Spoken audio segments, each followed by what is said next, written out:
Hey, Coach, it seemed like some of those missed tackles in the game were kind of amplified by the fact that, maybe they were the first one there and they broke out and that kind of bought them a lot more time, and they were like the last line of defense. Wondering how, other than film, you're able to kind of maybe practice that and get guys mindful of that on the field in terms of, I know you always want to make the tackle, but situationally understanding kind of where your teammates are and all that. Yeah, I think, some of those were pressures, and I think anytime you pressure and get a guy free and he misses, right, the stress it puts on the rest of the coverage is amplified. So, that's going to be a huge point of emphasis after watching Saturday's tape. We'll go front row on the right side to Travis.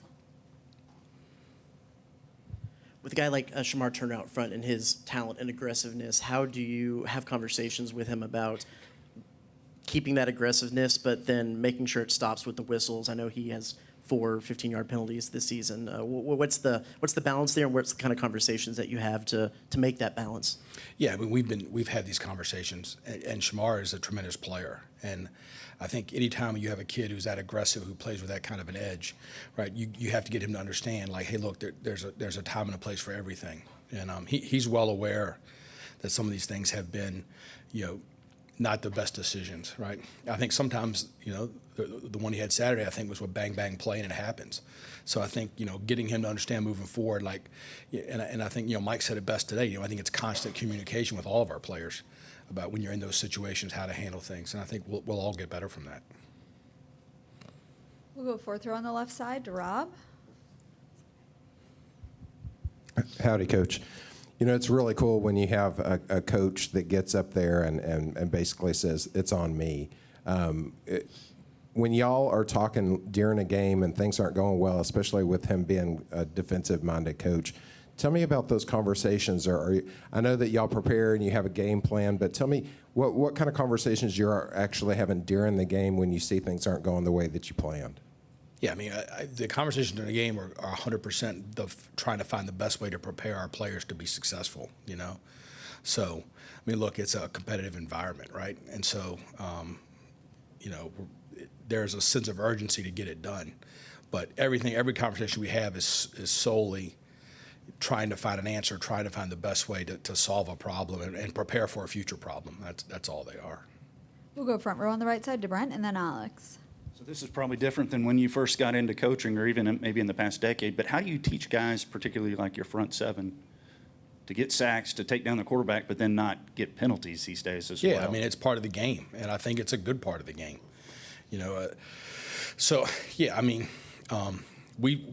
We spent time in preseason camp over and over again talking to them about it, and I think these guys are going to have a chance to play the National Football League, and it's even more defined there.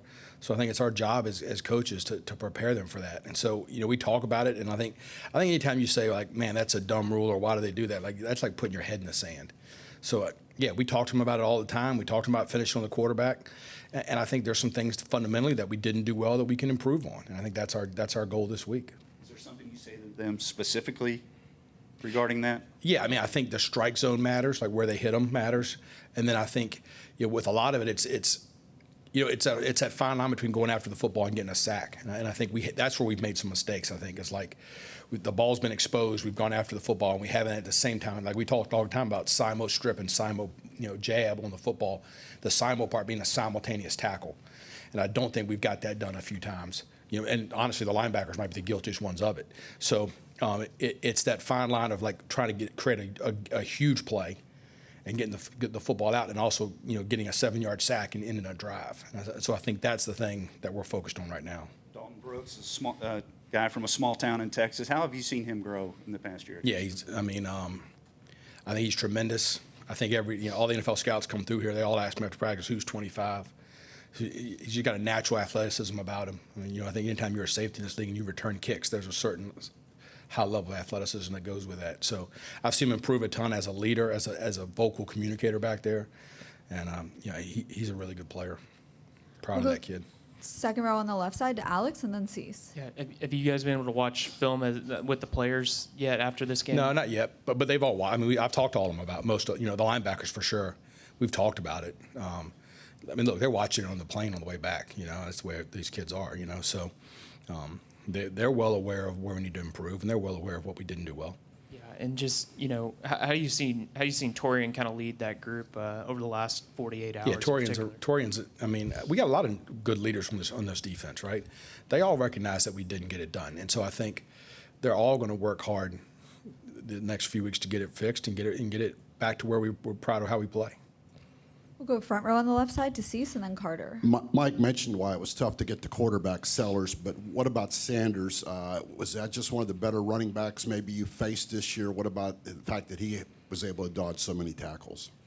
Yeah, I think Rocket Sanders is a really good player. I think a lot of it was some mental errors that hurt us more so than physical errors against the running back. I think against the quarterback, I give that kid a lot of credit. But yeah, I think it was more like fundamental errors on the quarterback and more mental errors as far as how we fit runs against the running back.